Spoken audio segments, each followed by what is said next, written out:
எல்லாருக்கும் வணக்கங்க. இன்னைக்கு நம்ம ஈரோடு அம்மாச்சி சமையல் கிச்சன்ல என்ன பண்ண போறோம் அப்படின்னு பாத்தீங்கன்னா, கருப்பு உளுந்தம்பருப்பை வச்சுட்டு நல்ல பனவெல்லம் வச்சு நல்ல ஒரு உளுந்தங்களி ஒன்று செய்யலாம். இந்த களி ரொம்ப நல்ல சுவையா ரொம்ப ஈஸியா இதை எப்படி பண்ணலான்னு பார்ப்போம் வாங்க. நம்மளோட சேனல்ல சப்ஸ்கிரைப் பண்ணாதவங்க சப்ஸ்கிரைப் பண்ணிக்கோங்க.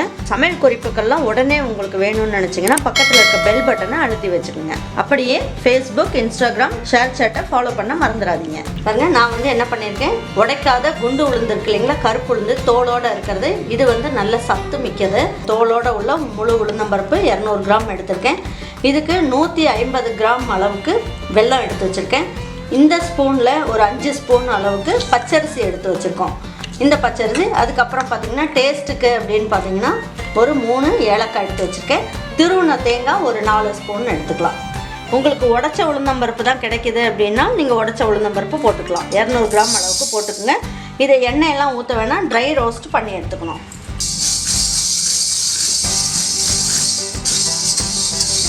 எலும்புகளுக்கெல்லாம் நல்லா உறுதியாக இருக்கும். ஏஜ் அட்டன் பண்ண பிள்ளைங்களுக்கும் இந்த உளுந்தங்களியை செஞ்சு கொடுத்தா ரொம்ப நல்லது. அதுக்கப்புறம் மாசமாக இருக்கவங்களுக்கும் இந்த மாதிரி மாசமாக இருக்க டைமில் நல்லா சத்தானது கொடுக்கணும் அப்படின்வாங்க. அவங்களுக்கும் இந்த மாதிரி நீங்கள் உளுந்தங்களியை நீங்கள் அந்த தோலோடு போட்டு நீங்கள் செஞ்சு கொடுத்தீங்கன்னா நல்ல வலுவாக இருக்கும் அப்படின்வாங்க. டெலிவரி டைம்லலாம் அவங்களுக்கு ரொம்ப நல்ல சத்து கிடைக்கும் அப்படின்னு சொல்லுவாங்க. இது ஆம்பளை பசங்களுக்குமே வயசானவங்களுக்கு எல்லாருக்குமே இதில் நல்ல சத்து இருக்குது. அதனால் கண்டிப்பாக இந்த மாதிரி உளுந்தங்களியை நீங்கள் செஞ்சு கொடுங்க. நம்ம போட்டது நல்ல டார்க் கலரில் இருந்தது. இப்போ கொஞ்சம் கலர் சேஞ்ச் ஆகிடுச்சு. இது நல்லா பொரிஞ்சிருச்சு, நல்ல வாசமும் வந்துருச்சு. இப்போ இதை எடுத்து ஒரு தட்டுக்கு மாற்றிக்கலாம்.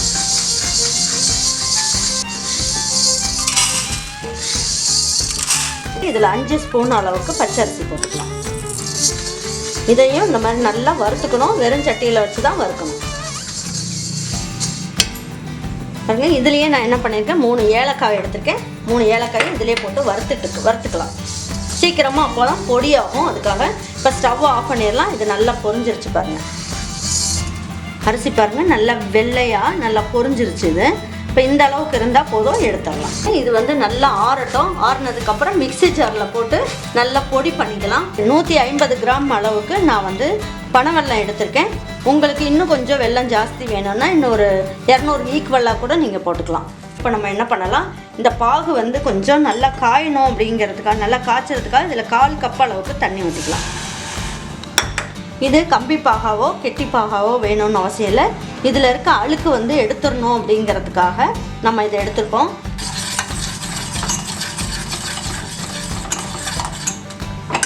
இப்போ இது நல்லா கரையணும். கரைஞ்சால் மட்டும் போதும். ஒரு கொதி வந்துருச்சு. இப்போ ஸ்டவ் ஆஃப் பண்ணிடலாம். இது கொஞ்சம் ஆறட்டும். அதுக்குள்ளே அதை நம்ம எல்லாம் பொடி பண்ணி எடுத்துக்கிட்டு வந்துடலாம். மிக்சியிலேயே பொடி பண்ணிக்கலாம். பாருங்க, உளுந்து இந்த அளவுக்கு, உளுந்து, அரிசி, ஏலக்காயை நம்ம இந்த அளவுக்கு பொடி பண்ணியிருக்கோம். இது நம்ம தண்ணியில் போட்டு வேக வைக்கும் போது நல்லா வெந்துடும். அதுக்காக இதுக்கு நம்ம ஜலிச்சிட்டு போடணுன்றது அவசியம் இல்லை. நம்ம அப்படியே போட்டுக்கலாம். இந்த அளவுக்கு நைஸாக இருந்தால் போதும். பாருங்க, இதில் ஒரு பிஞ்ச் அளவுக்கு உப்பு போட்டுக்கோங்க, ரொம்ப வேண்டாம். பாருங்க, 1 கப் அளவுக்கு நம்ம உளுந்தம்பருப்பு எடுக்கிறோம் அப்படின்னா 4 கப் அளவுக்கு நம்ம தண்ணி எடுக்கணும். நம்ம இதில் 2 கப் அளவுக்கு தண்ணியை ஊற்றிக்கலாம். ஊற்றி நல்லா கரைச்சிக்கலாம். 1 கப் அளவுக்கு நல்லெண்ணெய் எடுத்துக்கணும். அதாவது இது செக்கு நல்லெண்ணெய். இதில் 1/2 கப் அளவுக்கு நம்ம ஊற்றிக்கலாம். மீதி நம்ம என்ன பண்ணலாம், களி கிண்டும் போது ஊற்றிக்கலாம். இதுலேயே நம்ம எல்லாமே தண்ணி 2 கப்பு ஊற்றிருக்கேன். 1/2 கப் அளவுக்கு எண்ணெய் ஊற்றிருக்கேன். இந்த மாதிரி ஒரு நிமிஷத்துக்கு கரைச்சி வச்சுக்கோங்க, தண்ணி காயிற வரைக்கும். இதில் 2 கப் அளவுக்கு தண்ணி நம்ம இதில் ஊற்றிக்கலாம். நல்லா கொதிக்க ஆரம்பிச்சிருச்சு. இதில் 2 கப் அளவுக்கு தண்ணியும் 1/2 கப் அளவுக்கு எண்ணெயும் ஊற்றி 1 பிஞ்ச் அளவுக்கு உப்பு போட்டு நல்லா கரைச்சி வச்சுருக்கோம்.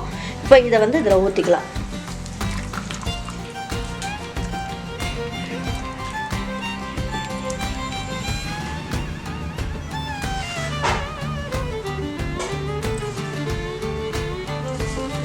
இப்போ பாருங்கள், நம்ம ஊற்றின தண்ணி இதில் கரெக்டாக இழுத்துக்குச்சு. கொஞ்சமாக எடுத்து பார்க்கலாம். பாருங்கள், நல்லா சாஃப்ட் ஆகிடுச்சு. மாவு நல்லா வெந்துருச்சு. இப்போ இந்த பக்குவத்தில் நம்ம என்ன பண்ணணும், வெள்ளைப்பாக்கை ஊற்றிக்கலாம். இப்போ நம்ம எடுத்து வச்சோம் இல்லைங்களா, 1/2 டம்ளர், அதாவது 1/2 கப் அளவு, 1/4 கப் அளவுக்கு நம்ம தண்ணி ஊற்றி வச்சுருந்தோம். ஊற்றி நம்ம வெள்ளைப்பாக்கு எடுத்தோம் இல்லைங்களா, இதை தண்ணியை வடிச்சிடலாம். இந்த மாவு நல்லா வெந்துடணும். வெந்ததுக்கு அப்புறம் தான் நீங்கள் வந்து வெள்ளைப்பாகு ஊற்றணும். நீ வெள்ளைப்பாகு சீக்கிரமாக ஊற்றிட்டிங்கன்னா இது சீக்கிரமாக வேகாது. உங்களுக்கு அந்த உளுந்தம்பருப்பெல்லாம் வந்து நசுங்கி வராது. இதில் இப்போ பாருங்கள், இதில் 1 கப் அளவுக்கு எண்ணெய் எடுத்தோம் இல்லைங்களா? உளுந்தம்பருப்பு எந்த அளவுக்கு எடுத்தோமோ அதே கப்பில் தான் நம்ம வந்து எண்ணெய் எடுத்துருக்கோம். இந்த எண்ணெயை இதில் ஊற்றிடலாம்.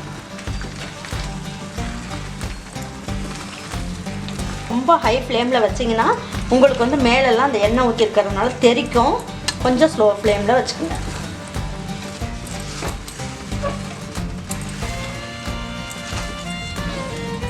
இந்த உளுந்தங்களி வந்து நல்ல டேஸ்ட்டாக இருக்கிறதுக்கு நம்ம என்ன பண்ணுவோம், இதில் ஒரு 3 ஸ்பூன் அளவு தேங்காய் துருவல் எடுத்து வச்சுருக்கேன். இதில் ஒரு 1/4 ஸ்பூன் அளவுக்கு நெய் போட்டுக்கோங்க. நல்லா வறுத்துட்டு இதில் கொட்டி நல்லா கிண்டிக்கலாம்.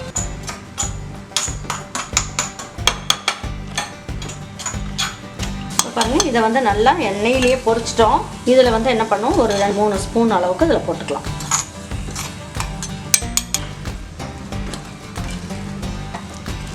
பாருங்கள், சட்டியிலேயே ஒட்டாமல் ரொம்ப அருமையாக வந்திருக்கு. இப்போ வந்து நமக்கு கரெக்டான பக்குவம் எந்த ஸ்டேஜில் இறக்கணும் அப்படின்னு பார்த்தீங்கன்னா, இப்போ நம்ம ஊற்றின எண்ணெய் எல்லாமே கசிஞ்சு வருது பாருங்கள், தெரியுதுங்களா?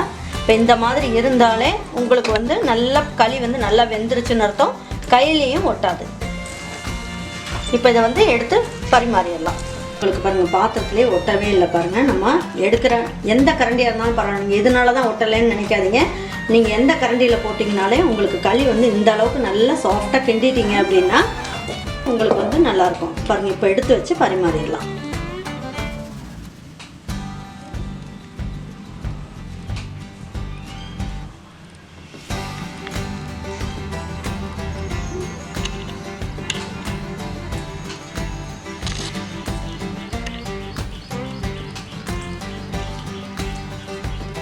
நடுவில் ஒரு சின்னதாக இந்த மாதிரி ஒரு பள்ளம் வச்சுக்கோங்க. வச்சுட்டு நல்லா இந்த துருவின தேங்காய் இருக்குது இல்லைங்களா, அதை கொஞ்சமாக நெய்யில் வறுத்ததை கொஞ்சம் போட்டுக்கலாம். இதுலேயே மீதி இருக்க நல்லெண்ணெய் இருக்குது இல்லைங்களா, அதையே ஊற்றிக்கலாம்.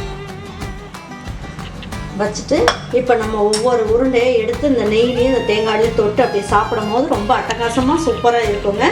இந்த மாதிரி ஒரு உளுந்தங்களியை செஞ்சுட்டு நம்ம பசங்களுக்கெல்லாம் நீங்கள் செஞ்சு கொடுங்க. ரொம்ப அருமையான டேஸ்ட்டில் சூப்பராக இருக்கும்.